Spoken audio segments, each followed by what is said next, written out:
gente ainda tem um tempo para perguntas, se tiverem pessoas que gostariam de fazer. Levanta. Levanta para filmar. Sim. A imagem, a fantasia. A Maria Rita ela fez referência ao neoliberalismo como se fosse outra expressão, a sua forma bruta, né, do capitalismo. E eu tenho feito algumas reflexões em relação à conjuntura que a gente tem vivido agora e sinalizaria para uma espécie de dispensa de uma figura mediadora que foi o Lula lá atrás, na crise do neoliberalismo, que Fernando Henrique saiu com o ministro pedindo habeas corpus preventivo para não ser preso. Não sei se todo mundo se recorda disso, o ministro da Educação, durante a greve das federais, que ele pediu habeas corpus preventivo para não ser preso, e ele nem precisava disso, porque basta fazer referência às privatizações como uma palavra veneno que se tornou para sinalizar para o desgaste do neoliberalismo naquela época. E eu entendo o Lula um pouco como uma figura que vai resgatar e atuar como um mediador. E o Capital parece dispensar agora essa figura numa dinâmica que eu tenho entendido como uma espécie de supra-solução, como se ele estivesse vivendo o supra-sumo do capital. Assim. Ele inclui o Lula em um esquema que todos os conservadores estão, inclui ele como se fosse todos os políticos, para excluí-lo. Nesse contexto, que seria de um supra-sumo do capitalismo, né, a gente vem testemunhando a perspectiva de unidade na esquerda, como o professor Duque fez referência no ato, e pela primeira vez uniu os psicanalistas, a possibilidade de unidade na esquerda que começa por uma espécie de fantasia ideológica de que aquele é um governo comunista e que tem poder causal, porque agora o governo comunista está sob ameaça de um golpe. Então, é o poder causal de uma fantasia ideológica que produz uma unidade na esquerda. E aí, a minha pergunta porque eu senti falta um pouco disso, de em que perspectiva a gente lidar com a figura da fantasia como despida dessa carga que tem o próprio imaginário como um ideal, como coincidência consigo mesma, como despido de contradição. Como lidar com tudo isso nessa perspectiva para pensar a esquerda hoje que reproduz, insiste, repete em certos erros que para mim são a sobredeterminação do capital sobre a esquerda, que é sectarismo, fratricismo, mesquinharias, e que condena a esquerda a uma depressão que é uma desalentadora. Muita gente foi para as suas casas do governo Lula, e muita gente agora, assim, recentemente eu fui consolar um companheiro que estava chorando, eu estava de óculos escuros, porque para ele não ver que eu tinha acabado de chorar. Então, assim, a situação tão difícil para a esquerda que a minha pergunta tem um ponto que está crescendo a depressão entre os militantes, que vem desde o desalento da reforma da Previdência do Lula, e que parece se agravar por a gente constatar que o ensaio de uma unidade, um arranjo de uma unidade, só surge diante de uma fantasia que tem poder causal. E no momento de um supra-sumo do capitalismo, seria o resgate de um neoliberalismo que dispensa o mediador. Desculpa se eu falei muito, mas... Não, é que eu não sei se eu sei responder isso. Ajuda a gente. Eu acho que eu não sei responder isso. Se é que eu entendi bem a sua pergunta, porque tem um raciocínio muito sofisticado por trás dela, eu não sei se eu entendi bem. Mas, veja, o que é muito paradoxal, parece aquelas, mais uma vez, essas cambalhotas dialéticas que a gente tem que dar às vezes, mas às vezes a gente se estatela no chão. Porque eu não sei se o que destruiu o potencial transformador da esquerda possível foi justamente ela ter sido a esquerda possível. Eu não vejo, quer dizer, o que o Lula conseguiu, por exemplo, foi que era a esquerda nos anos 70? Meu Deus do céu!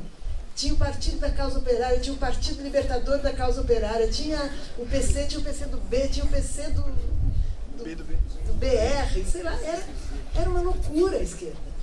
Fratricida no último, porque como não tinha praxis, a praxis era muito limitada a reunir, tentar sobreviver, a quantidade de verdadeiros profetas para as verdadeiras revoluções, para os verdadeiros, era infinita, era infernal. Nos anos 70 eu participava do jornal Movimento e esse jornal já rompeu para fazer um outro jornal chamado Em Tempo, que ia ser um jornal de frente, porque o Movimento era do PC do B, então ele era sectário, né? Era sectário, mas era o PC do B, tinha uma expressão grande. A gente fez o Em Tempo. Quando a gente fez o Em Tempo, que era para ser um jornal de frente, ou seja, uma frente unida por algumas bandeiras comuns. Uma delas era anistia, a outra era constituinte. Tinha algumas bandeiras, mas não eram nem revolucionárias, porque imagina, 1978, né? Então, assim que a gente fez o Em Tempo, e assim que pessoas de várias, da AP, do PCdoB, como é que chamava? O MR8, entraram em Tempo, acabou o Tempo, destruíram. Foi uma luta fratricida, assim, por pequenas diferenças, por rigorosas, de quem era mais representante da palavra revolucionária, e o PT se descaracterizou, o PT que nunca foi um partido revolucionário, era um partido de lutas trabalhadoras, por direitos de trabalhadores, né? Nunca foi um partido revolucionário. Mas o PT, que foi capaz de fazer alianças, não é? Foi derrotado pelo Brasil. A questão é que o Brasil é conservador. O Brasil é conservador. O Brasil foi, olha, falar assim, muito rápido, porque isso é tão, acho que todo mundo já sabe, é só para repetir a ladainha. Foi o último país livre do Ocidente a abolir a escravidão. Só o Haiti foi mais longe que o Brasil. E só aboliu a escravidão, eu estava relendo agora o abolicionismo da Emília Viotti, só aboliu a escravidão porque começou a ficar contraproducente manter escravo. Senão não tinha abolido. Né? Começou a ficar mais fácil, quando começaram a vir as imigrações da Europa por causa da fome lá, etc., das crises ali, Alemanha e Itália principalmente, ficou mais fácil. Então, de repente, as fazendas de café em São Paulo começaram a ficar mais produtivas que a do Rio de Minas, que traziam trabalhadores italianos. Foi por isso que se aboliu a escravidão aqui, não foi? E olha que teve abolicionistas negros, teve André Rebouças, Luiz Gama, um monte de gente. Foi um filho de uma aristocracia canavieira com formação iluminista na Europa que pôde levar essa palavra e ser ouvido. Né? É um país conservador no último e continua sendo. Então, o Lula foi a esquerda possível nesse país. Né? Com as greves operárias dos anos 70, se não tivesse tido esse líder raposo, espertíssimo, capaz de dizer, segura aí, peraí, vamos por aqui, teriam sido reprimidas, apesar de já ter 78 e tudo mais. Né? Quando eu estava grávida do meu primeiro filho, eu fui em dois eventos que me fizeram naquela época pensar, nossa, sabe, aquela coisa simbólica, meu filho vai nascer num país. Eu fui numa dos comícios do Lula, no ABC, comício de greve, não comício dele como líder metalúrgico, um comício gigantesco em 79, porque daí já não vinha mais a repressão, né? Um comício gigantesco, aquele cara falando, você vê que ele falava mesmo com a multidão ali na hora, e outro foi receber os anistiados no Rio. Eu estava lá quando veio o Prestes, inclusive. Quando chegou o Prestes, carregado nos ombros da multidão, e a gente via, nessa vez, ao contrário daqui da massa metalúrgica jovem, a gente via os velhos comunistas da periferia do Rio, famílias negras, com gente velha vindo receber o Prestes. Naquele momento você fala assim, gente, agora vai. Foi o que foi possível fazer. Né? É que nem um psicanalista. A pessoa vem e fala assim, eu vou sair feliz? Vamos ver o que vai ser possível fazer. Agora, eu acho bom isso. Eu acho bom isso porque as utopias que tentaram concretizar um projeto foram totalitárias. Então, a gente tem que ir fazendo o que dá para fazer, só que a gente tem que manter a cenoura na frente do mundo. Quer dizer, a questão não é dizer, foi o que deu para fazer, tá bom. Por isso que a gente não para. Por isso que a luta continua, uma coisa antiga, mas na democracia, no neoliberalismo, no petismo um pouco mais com justiça social. Tem que continuar, né? E eu acho que como bandeira de luta, eu acho que a do MST continua sendo a melhor, porque não é fechada, né? É reforma agrária com... Não é justiça social, mas qual é a coisa do meio? Reforma agrária com soberania popular e justiça social. Eu acho que essa é a bandeira de esquerda. Tem que ser a bandeira de esquerda, porque são bandeiras abertas, não é? Soberania popular, quem é que pode não querer soberania popular? E justiça social, né? E reforma agrária, porque reforma agrária é a bandeira do MST, mas é forma de justiça social predominante num país em que as terras foram expropriadas de índios, de pequenos camponeses, de famílias durante séculos, né? Então, são essas bandeiras que eu colocaria aqui como uma utopia que vale a pena, que parece tão micha e que está tão longe. Não, eu queria só aproveitar essa discussão, que eu acho que foi muito interessante. Talvez a gente tenha alguns pontos não exatamente de acordo, né? Mas acho que isso é interessante até pela tipo de questão que foi levantada. Eu gosto da ideia de uma dispensa da figura mediadora. Quer dizer, houve um momento em que a mediação foi necessária, essa mediação entre uma massa organizada, né? Muito organizada sob a forma dos sindicatos, muito organizada sob a forma dos partidos, né? E aquilo que era o jogo político de então, né? Quer dizer, eu lembro de um filme da Fassbinder, né, chama O Casamento de Maria Braun, né, onde tem uma história muito interessante, porque a Maria Braun ela vai galgando lugares na vida social alemã, né, enquanto a Alemanha vai sendo reconstruída. E ela sai de um meio operário, né, e ela acaba se transformando na chefe da empresa, né, na secretária da chefe. Né. Em um dado momento, está lá os sindicalistas que vão discutir, só que ela conhece os sindicalistas desde moleque. Então ela começa a conversar, e o chefe olha para ela e fala, não, mas peraí, mas quem é você, de fato? Ela fala, eu sou a Mata-Hari do capitalismo global. E o Lula fez um pouco esse papel, né? Ele imaginou poder fazer este papel, né? Ser a Mata-Hari do capitalismo global, né?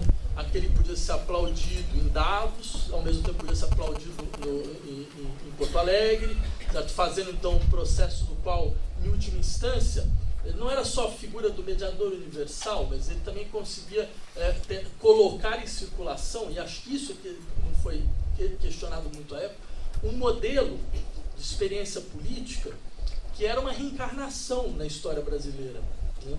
Quer dizer, se a gente pensar, sei lá, na estrutura do governo Lula, né? A princípio não havia nada mais esquizofrênico, porque, por um lado, quer dizer, o conflito, por exemplo, entre os liberais e os desenvolvimentistas da economia, era um conflito dentro do governo, entre o Banco Central e o Ministério do Planejamento. O conflito entre o agronegócio e os ecologistas é um conflito dentro do governo, entre o Ministério da Agricultura e o Ministério do Meio Ambiente. É o conflito entre as Forças Armadas e os defensores de direitos humanos. É um conflito dentro do governo, entre a Secretaria Nacional de Direitos Humanos e o Ministério da Defesa. Todos os conflitos da vida social foram transpostos para dentro do Estado, né? Sem exceção de nenhum. E o que seria uma situação de completa esquizofrenia aparecia para a gente como uma espécie de astúcia do poder, porque ele fazia um pouco essa posição do mediador universal. Mas, na verdade, o que ele estava fazendo era reencarnando o único modelo que o Brasil conseguiu constituir, talvez aí um pouco essa questão foi o que era possível fazer, talvez porque a gente tinha, eu me pergunto, talvez não é porque a sociedade brasileira é conservadora. Eu tenho minhas dúvidas em relação a isso, né? Para mim isso realmente não é claro, né?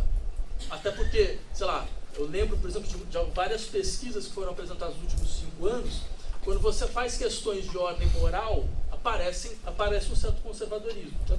Por exemplo, contra o aborto, então está lá, 70%, a favor da maioridade penal, 120%. Agora, quando você faz questões econômicas, a sociedade brasileira não é conservadora. Então, a intervenção do Estado como elemento regulador, a maioria aprova, né? Desde que intervenha a favor. Oi? Uma parte dessa maioria quer que intervenha a seu favor, certo? Sim, mas de qualquer maneira. Sim, mas aí, por exemplo, a ideia de que você não pode confiar completamente no mercado, né? A maioria da população brasileira não só aprova, como ela procura, então, um modo de regulação. Simplesmente para dizer, acho que o possível, que você descreveu muito bem, quer dizer, a gente foi o que é possível fazer, mas parece que o possível vem do fato de que, na verdade, o que o governo Lula fez foi reatualizar um modelo de populismo que nós conhecíamos nos anos 50 e nos anos 40. Que ele tinha um problema gravíssimo, a gente nunca conseguiu de fato se confrontar com ele.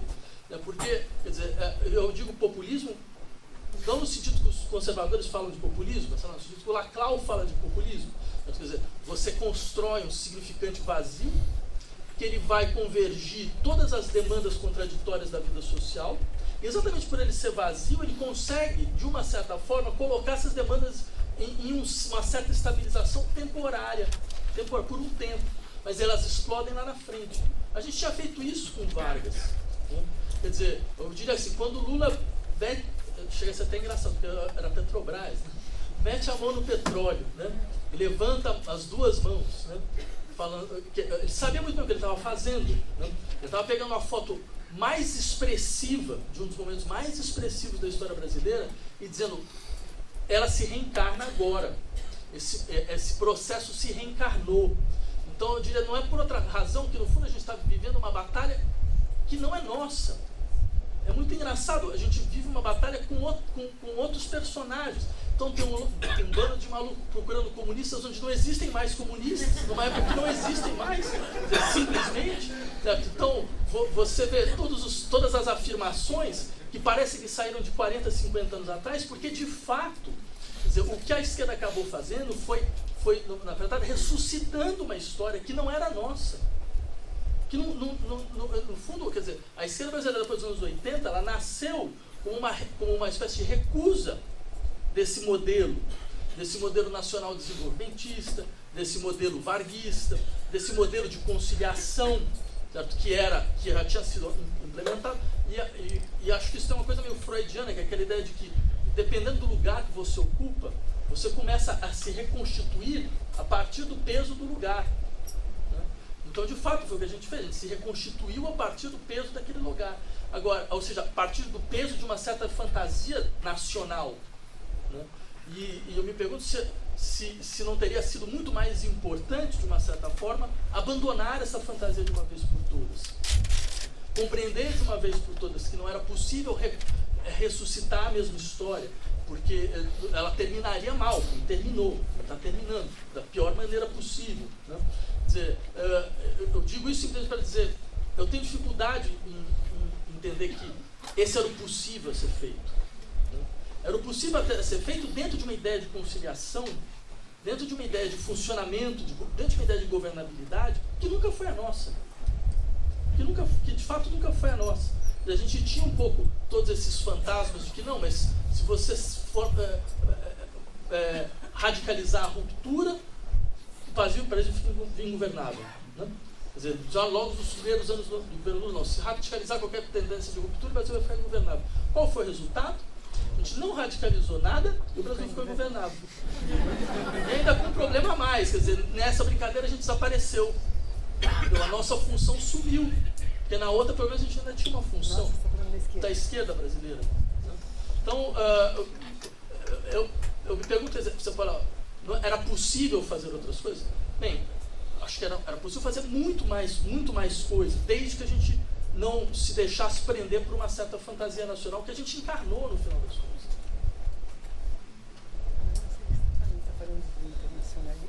Não, estou falando desse modelo varguista populista, que no fundo foi o que a gente acabou fazendo. É impressionante, o governo do PT, se a gente pegar o governo Vargas, é quase a mesma coisa do ponto de vista da sua estrutura. O Vargas tinha essa ideia, eu não me preocupo com os meus inimigos, minha preocupação maior são com os aliados, certo? Porque ele constituía um modelo de coalizão, onde você encontrava de tudo, absolutamente de tudo, um pouco como foram os nossos modelos de coalizão. Esse modelo de coalizão parecia que dava uma estabilidade para o país, permitia avançar em certos aspectos, mas ele criava um sistema de paralisias, né, social, quer dizer, que a vantagem do Vargas foi, de uma certa maneira, ele não viu a degradação do modelo. Né? O problema é que a gente ficou 14 anos no poder, quer dizer, a gente viu o modelo se degradando. Né? Não, de fato, quer dizer, a função da Dilma era ser uma espécie de Brezhnev do lulismo, sabe? Quer dizer, era o sujeito que ia fazer uma espécie de gestão day by day, né? E o resultado tem, a gente sabe o que aconteceu. Eu fiquei curiosa, tem um rapaz ali que estava fazendo assim, você não quer falar alguma coisa? Tantas coisas, mas não vai dar tempo, vai ser uma confusão. Fica de pé para todo mundo te ouvir. A reencarnação pode ser, mas assim, não reconhecer que era um cara dono de terras, militar, e o Lula, um operário, é uma reencarnação, ok, é uma história que, como diz o riscado na psicanálise, talvez fique retornando, por isso que hoje fica essa esquizofrenia de chamar de comunista, realmente pessoas que...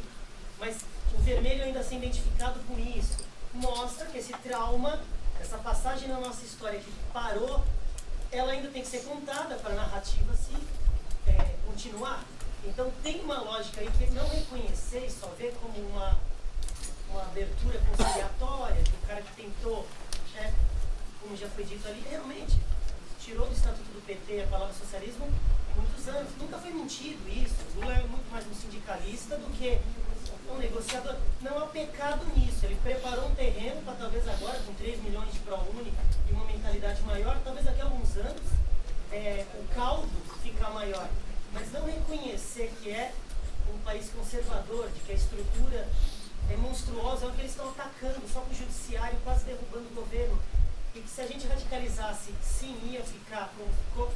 Mas quanto à imagem de parece um menosprezo dizer que é uma mera reencarnação, não, uma reencarnação que não é fantasmagórica, porque o Lula não é o Getúlio que tem nada, ele é a herança do trabalhismo, ponto. Mas é um cara numa outra história, com uma outra figura. Mas isso vai polemizar para uma outra direção. Eu só estava... 80% do que você disse é genial. Eu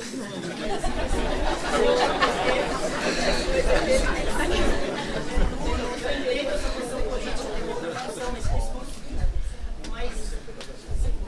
Eu até tento concordar com algumas coisas que você diz. E, Vladimir, na verdade é o seguinte... Eu tenho que confessar aqui nesse grande auditório, eu não sou revolucionária, eu sou reformista. E eu digo por que eu sou reformista.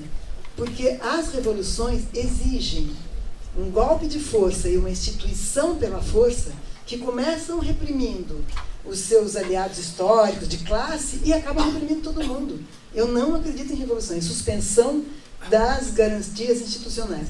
Assim, se fosse possível, se tivesse um exemplo no mundo de uma revolução que não foi obrigada, talvez, a se tornar totalitária, eu podia dizer, não, como aquela pode ser. O melhor exemplo que eu vi, que eu fui lá ver, que eu achei bacana, que eu achei feliz, foi Cuba, e mesmo assim é uma ditadura. Né? Então, eu não penso, eu posso ser uma classe média redutível, eu penso o processo de transformação dentro da democracia. Dentro da democracia é isso. A gente arrasta a bola, eu estou usando como metáfora o PMDB, a bola de ferro no pé do prisioneiro. Ele pula um muro, mas ele tem que andar com aquela bola de ferro amarrada.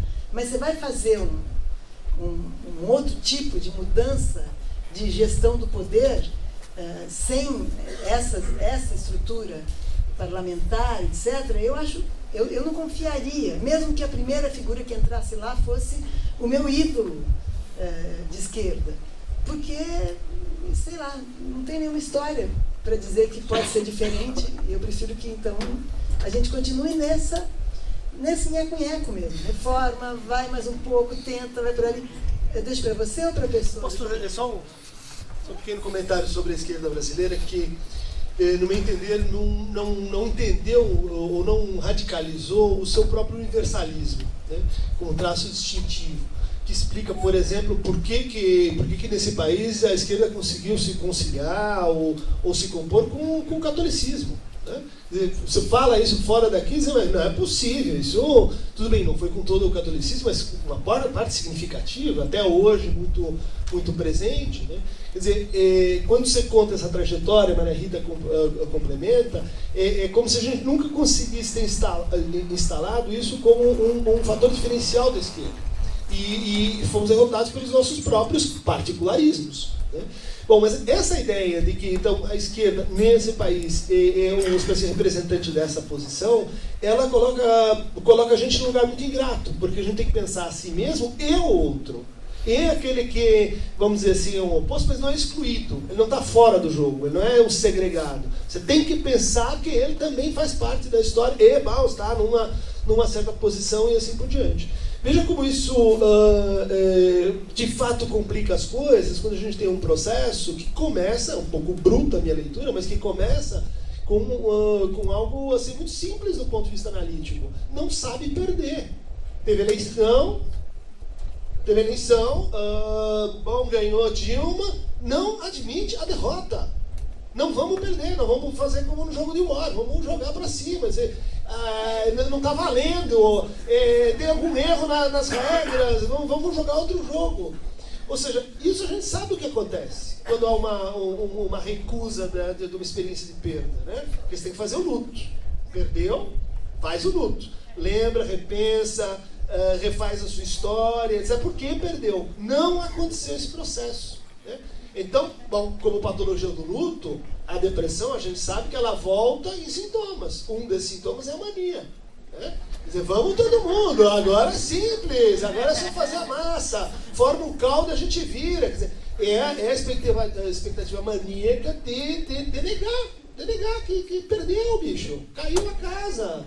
Faz o luto e vamos o quê? Para outro capítulo da história dos desejos desejados. Bom, isso não aconteceu. Né? Outra perda do outro lado. Agora, quem é que vai ter que fazer o luto? Delas é nosso. A nossa posição universalista. Né? Quer dizer, o que está acontecendo é que a gente tem que fazer uma experiência de perda dupla. Né? Perda vamos dizer assim, de um desejo desejado, de um projeto, de um sonho, e etc. E a perda da impossibilidade de assumir o fracasso desses que estão conosco no processo. Né? Nós não nos tratamos como alienígenas, como pessoas que são idiotas, que não tem nada para pensar, que estão, enfim, só, como os comunistas, né? Que são um excesso do sistema, que deviam ser eliminados. Né? Quer dizer, a grande conversa é um pouco assim, qual é o discurso que vai sobrar disso? É um discurso que vai ter, vamos dizer assim, um traço universalista, ou nós vamos para um particularismo neoliberal, vamos dizer assim, segregatório, violento, excludente, assumido agora como lei, né? Como regra geral e não discutido. Deixa eu só defender uma coisa que você disse aqui, quer dizer, na questão com a igreja, não é? A teologia da libertação e a igreja nos anos 70 foram aliados preciosos, né? Quer dizer, a missa do Herzog foi celebrada na Sé com o exército inteiro do lado de fora, e ali a gente estava lá dentro, e a missa do Vanucci, porque a igreja é que estava contra aquele tipo de atrocidade. Então, não acho que foi um reformismo. A igreja é que se aliou com a causa da esquerda durante a ditadura. Né? E foi um apoio muito importante. Né? Isso não quer dizer, depois a luta continua, etc. e tal, mas foi muito importante ter tido uma parte da igreja do lado, pelo menos se não da esquerda, mas contra a ditadura, junto com a esquerda, naquela época. Né? Só falar uma coisa meio rápida para não ficar monopolizando muita palavra, mas eu acho que tem certas situações nas quais nossa impossibilidade de ação vem do fato de nós dividirmos as possibilidades de uma maneira que já não faz mais sentido. Né? Por exemplo, eu de fato não consigo entender qual o sentido da distinção entre reforma e revolução. Eu me pergunto se isso não é muito mais um sintoma da nossa impossibilidade de pensar do que realmente uma descrição clara do que podem ser dois modelos possíveis. Eu acho que talvez eles tenham feito sentido há décadas atrás, mas eu não vejo muito por que nós utilizaríamos essa divisão mais agora. Quer dizer, tudo isso só para dizer, na verdade, eu acho que a questão fundamental que a gente está discutindo sobre, afinal de contas, o que é de fato possível, né? Eu insistiria basicamente que democracia nunca foi um respeito de regras. Democracia é um jogo de forças.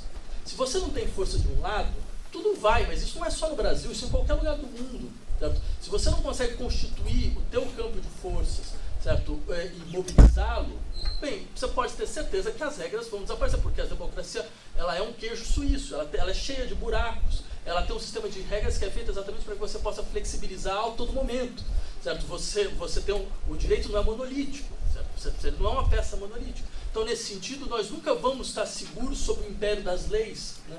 Nós vamos estar seguros quando a gente for capaz de uma certa maneira, ter capacidade de articulação de força possível.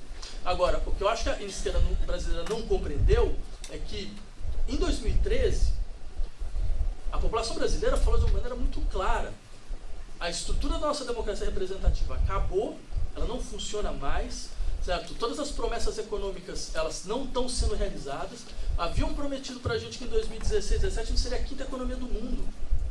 A gente teria um padrão, a gente estaria nadando no pré-sal agora, a gente teria dinheiro, 75% do dinheiro do pré-sal para as universidades, para as escolas. Quer dizer, veja, o sistema de projeção que foi criado é algo, eu diria, é impossível imaginar que você não teria uma depressão profunda social e uma recusa social profunda. Quer dizer, mas simplesmente para dizer, naquele momento havia uma demanda muito clara, certo? A nossa democracia não funciona mais, a gente precisa de uma democracia direta, uma democracia de verdade, uma democracia mais próxima. Isso não foi sequer elaborado. Então eu diria, acho que a questão fundamental, de fato, é que nós nos adaptamos a uma limitação do possível, mas tão absurda, que chegou a um ponto que as pessoas começaram a se perguntar: mas para que existe esquerda? Mas qual é a função? Sabe, a gente vai ficar numa situação meio alemã, sabe? Veja como é que é o governo alemão. O governo alemão, assim, tem uma coalizão que dura anos entre a social-democracia e os conservadores. E o problema de tudo é que a coalizão funciona bem. Ou seja, se você consegue governar com o seu oposto e funciona bem, para que isso existe? Não tem nenhuma função.